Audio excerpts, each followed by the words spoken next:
On a traversé l'Amazonie jusqu'au berceau de l'ayahuasca pour rencontrer les Yanawana. Une tribu qui vit sans montre, sans stress, sans burn-out. À travers la transe et les chants, ils arrivent littéralement à guérir ton âme. Cette tribu, qui vient du fin fond de l'Amazonie, a décidé de sortir de sa zone afin de pouvoir partager au monde entier les savoirs enfouis qu'ils aimeraient bien partager. Et ils nous ont accueillis avec Baptiste, un pote, qui avait plein de soucis de santé avant de démarrer et qui au final a pu totalement changer et guérir grâce à leur chant sacré, grâce à leur accueil qu'on a pu avoir. Cette vidéo, c'est vraiment un hommage vibrant à cette communauté. Ce que je retiens le plus, c'est vraiment leurs valeurs qu'ils ont pu nous partager, que ça soit l'unité, l'humilité et vraiment la transmission de cette sagesse qui doit être disponible pour le monde entier. Franchement, ils nous ont vraiment accueillis comme partant de leur famille, comme des frères, et ça ne s'oublie pas. Restez bien attachés et let's go pour écouter les chants Yanawana et leur savoir ancestral. On y va!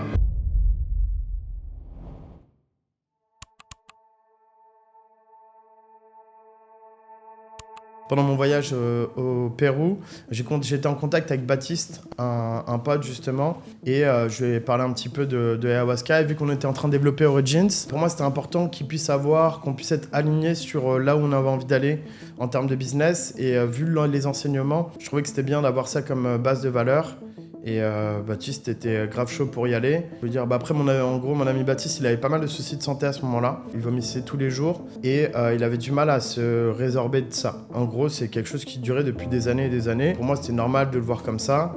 Mais après, les choses qui sont arrivées après ont montré que c'était assez impressionnant, quoi. Oui, parce qu'en fait, j'ai vu tellement, le fait d'avoir fait pratiquement maintenant 38 fois de l'ayahuasca, d'avoir vu tellement de témoignages, d'avoir fait tellement de choses. Pour moi, c'est juste normal que à partir du moment où tu guéris tes émotions, et derrière, tu vas guérir le mental et ton corps également. Et après, c'est plus moi qui me suis mis la pression derrière parce que je voulais pas que quelqu'un aille faire de l'ayahuasca ou quoi que ce soit sans avoir des vraies intentions derrière et sans avoir vraiment la connaissance de qu'est-ce qui va se passer là-bas. Donc le deal, c'est en mode tu viens avec moi, si tu as envie de le faire sur place, tu le fais. Si t'as pas envie de le faire, tu le fais pas. Et c'est limite moi qui lui disais au final, vas-y, t'es pas obligé de le faire, tu vois, t'es vraiment pas obligé de le faire. L'ayahuasca, à expliquer, on peut pas l'expliquer. C'est juste ça. C'est-à-dire qu'en fait, c'est difficile d'expliquer une cérémonie ayahuasca sans faire de la projection, alors que ça sera totalement différent d'une personne à l'autre. C'est-à-dire que par exemple, toi et moi, si on fait tous les deux de l'ayahuasca, le même ayahuasca dans le même endroit, on aura des situations totalement différentes parce que nos vies sont différentes, parce que nos corps sont différents, parce que tout est différent. Donc en fait, on va chacun vivre son propre parcours, son propre voyage. Et ce qui est marrant, c'est que souvent, quand tu expliques aux gens ce que c'est et quand eux le vivent eux-mêmes, je me rappelle des phases de Baptiste pendant les Yanawana qui dansait. Limite, c'était lui qui était il était plus incrusté dans la famille que moi, tu vois, pratiquement. Après, moi, c'était plus question de timing. C'est-à-dire que là, il y a Baptiste qui vient d'arriver, sa femme est du Brésil. Ça vient du Brésil aussi, on me dit ça tout le temps. Je me suis toujours dit que j'aimerais bien aller au Brésil. Mon fils s'appelle Rio. Donc, j'ai dit, bon, ok, c'est bon, vas-y, on va aller voir. Et les Yanawana, c'est une tribu que j'avais beaucoup entendu parler, même au Costa Rica. Partout, c'est une tribu qu'on entend beaucoup parler, mais que j'avais jamais eu l'occasion de pouvoir voir.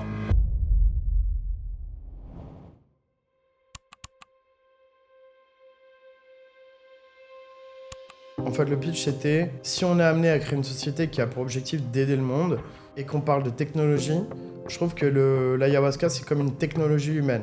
C'est-à-dire qu'en gros, le corps, c'est une technologie pour moi. Donc en fait, je me dis, la technologie du corps est beaucoup plus puissante que n'importe quelle technologie qui existe aujourd'hui. Parce que va recréer un corps, va recréer un cerveau, on n'est pas encore capable de le faire, donc c'est-à-dire que ça surpasse la technologie que nous, on est capable de comprendre. L'univers où Dieu a créé une technologie qu'on peut utiliser en mode, on est des AI organiques et tout, nos cellules s'auto-régénèrent et tout. Vu que Baptiste voulait rejoindre l'équipe, je lui ai dit, écoute, faut que tu puisses venir. Et aussi, pour moi, on doit lead by example. C'est-à-dire qu'en gros, l'idée par l'exemple, pour moi, c'est le numéro 1. Ça veut dire que tu peux pas fumer, tu peux pas faire plein de cochonneries à côté si tu veux ensuite aider les autres à être en meilleure santé. Tu peux pas aider quelqu'un à avoir ce que tu n'as pas déjà acquis toi-même. Donc Baptiste, l'objectif c'était de pouvoir s'aligner là-dessus, grandir plus rapidement et de pouvoir en même temps apprendre des Yanawana. Et voilà, donc c'était vraiment, on était en mode flow. On sait qu'on va passer un super moment là-bas. On se dit au pire des cas, on va là-bas, on va kiffer au Brésil. Tu vois, même si on prend pas de l'ayahuasca, on va rencontrer des nouvelles personnes, ce sera toujours intéressant, tu vois.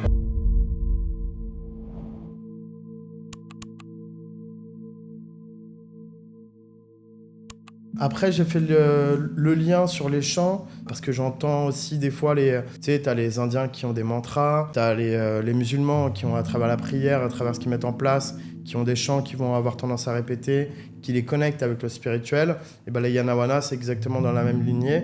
Et d'ailleurs, ça, c'est trop puissant parce qu'il y a 2 livres pour moi qui sont super géniaux à lire. T'as The Power of Now, donc le pouvoir de l'instant présent de Eckhart Tolle, et t'as Many Lives, Many Masters, donc beaucoup de vies, beaucoup de maîtres, entre guillemets, d'enseignants. En gros, ce qui te permet en fait d'aller... Il a une méditation qui s'appelle la régression de méditation.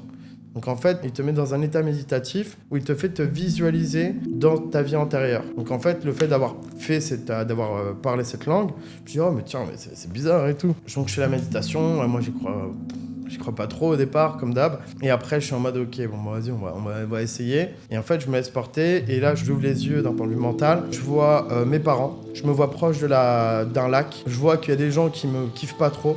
J'ai certains pouvoirs à ce moment-là que les gens n'aiment pas. Et ensuite, je me vois me faire égorger. Oh là là, c'est comme des flashs d'une vie qui fait... En gros, les gens me kiffaient pas à ce moment-là parce que je ramenais beaucoup de puissance dans les... je travaillais déjà avec les plantes médecine. C'est pour ça que beaucoup de l'ayahuasca que j'ai fait, les maîtres, masters qui étaient là-bas, comprenaient pas ma connexion qui était très naturelle avec l'ayahuasca, plus que n'importe qui au sein des groupes à chaque fois, tu vois. Et en fait, au final, c'est de là que vient ce tatouage de mon moi précédent. Enfin, comment je l'imagine en tout cas. Et les Yanawana, justement, eux, ils utilisent l'ayahuasca, mais ils font ce qu'on appelle des vision quests. C'est-à-dire qu'ils vont une semaine en pleine montagne, pas d'eau, pas de nourriture, seul, pas de téléphone, rien. Premier jour, ton cerveau, il pense dans tous les sens. Et la problématique, souvent, c'est que pendant ces vision quests, et moi, je pense que je vais le faire... Enfin, c'est pas que je pense, je vais le faire prochainement. C'est super puissant parce qu'en fait, ça te permet... Tu sais, on vit dans une société où souvent, on n'a pas le temps de penser. Même Bill Gates, c'est un peu ce qu'il dit d'ailleurs. Oh, tiens, c'est là où ça se rejoint tous les deux. Bill Gates, il prend une semaine chaque année pour se poser et il se met tout seul en pleine nature et il réfléchit. Parce qu'en fait, la méditation, c'est l'art de pouvoir laisser le cerveau réfléchir et venir à des informations. Sauf que vu qu'on vit dans un monde qui est tellement en notification, on t'appelle et tout, t'as rien à faire, du coup tu vas mettre un peu de musique. Donc en fait, c'est comme si tu cassais continuellement ta capacité à entendre tes propres pensées. Que tu refusais tes propres pensées, que tu ne voulais pas les écouter et que tu voulais limite les masquer au quotidien.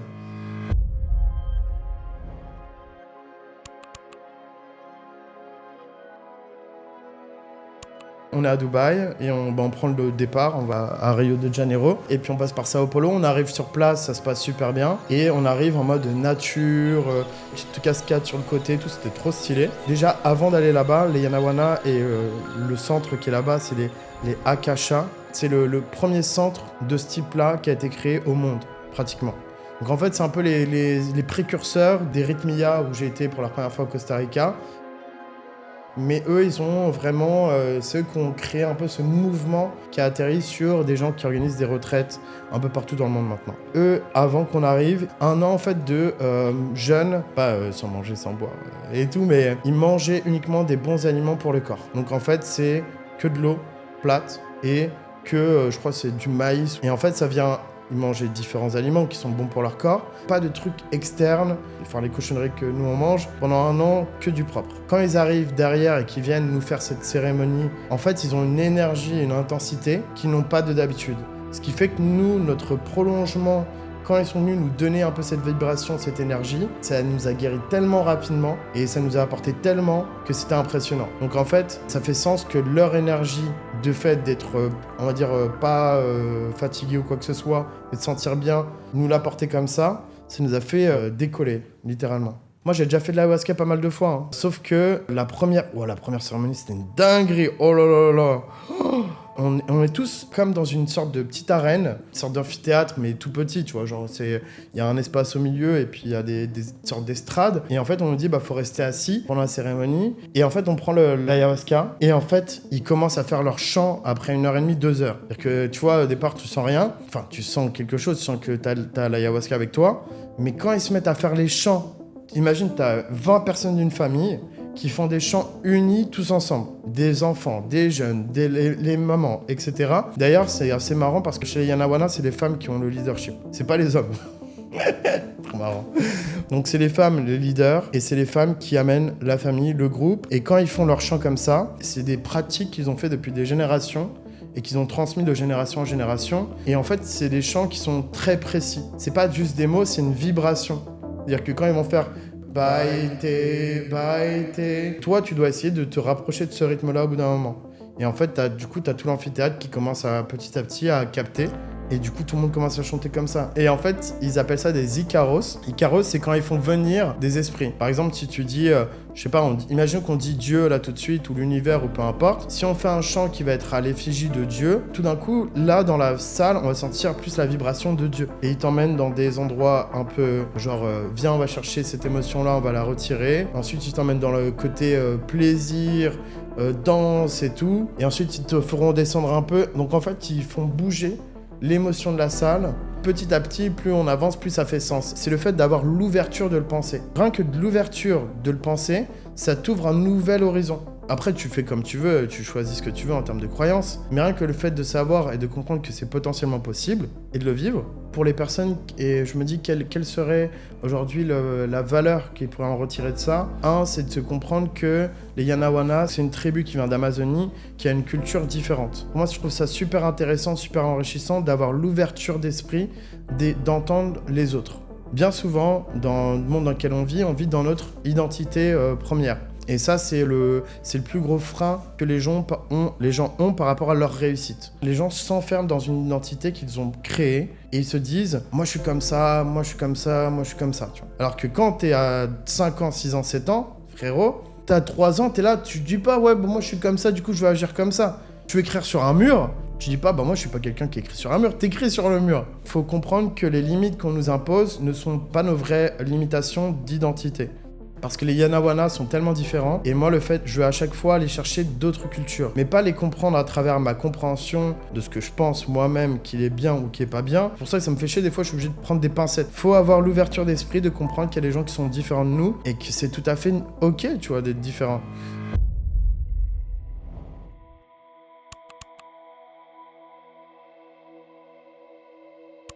Même sur ma compréhension, genre, si je te refais un peu le truc, moi je suis là-bas, et il parle d'un mec, genre, il s'appelle, je sais même plus comment il s'appelle d'ailleurs, celui qui m'a filé ce collier là. C'est un génie de là-bas, tout trapu comme ça, et en plus on avait tous des masques, tu sais, on nous a mis des peintures, et le gars, je sais pas, bon bah vous allez avoir un entretien durant chaque soirée, il y a 3 à 4 soirs avec eux, et vous allez avoir un entretien de 30 minutes à 1 heure avec Roumeux, je l'appelais Roumeux. Derrière Roumeux, donc en gros, quand il arrive, il fait 30 à 40 minutes avec lui. Et là, c'était autour de Baptiste. Du coup, j'accompagne Baptiste parce que je savais qu'il avait mal au ventre.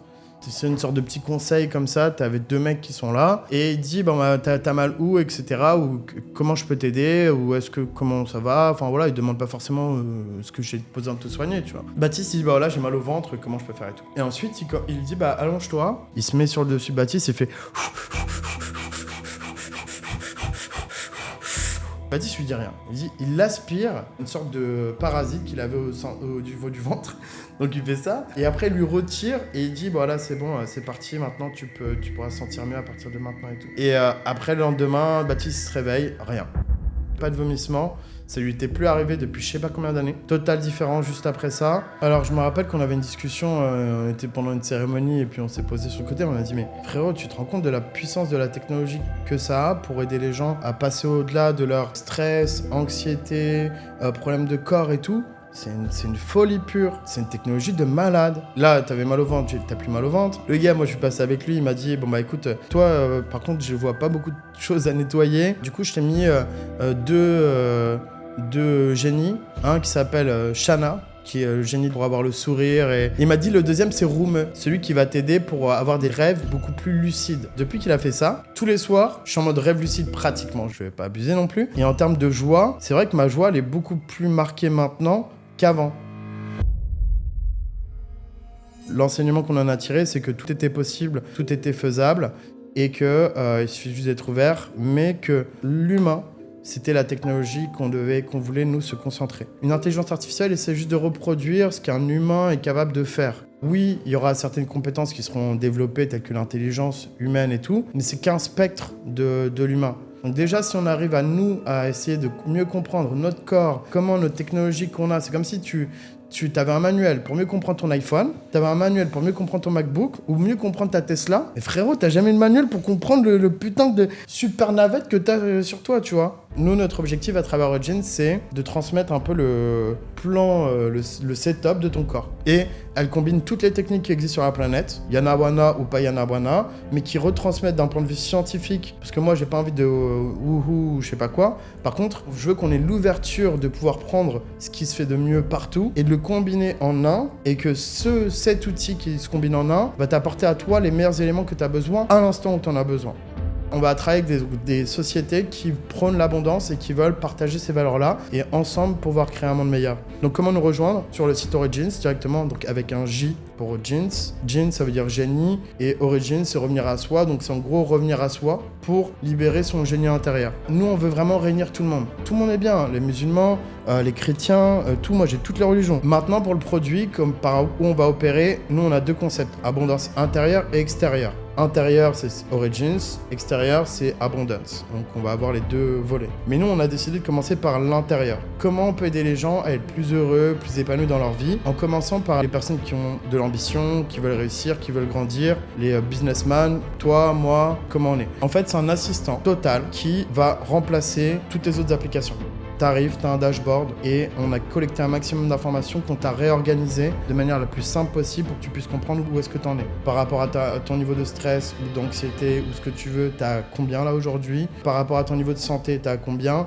Mais de manière simplifiée. À la fin de ta journée, tu sais ce que t'as fait, là où t'as passé ton temps et tout, et t'es pas en mode pilotage automatique constamment. Bref, tout ça pour dire que on est sur un projet qui est en cours de construction, de start-up qui avance bien. L'objectif final, c'est l'abondance. C'est une société qu'on va développer sur les 70 à 80 prochaines années, Inch'Allah, tu vois comment on dit. L'objectif, c'est arrêtons d'être séparés et créons un monde uni. Soyez connectés sur la prochaine vidéo parce qu'on va parler de Bufo, une plante qui est vraiment impressionnante, qui vient d'un crapaud tout simplement à la base et qui a changé la vie de millions de personnes déjà aujourd'hui et qui va impacter le monde entier. Donc restez bien connectés et on en parle dans la prochaine vidéo.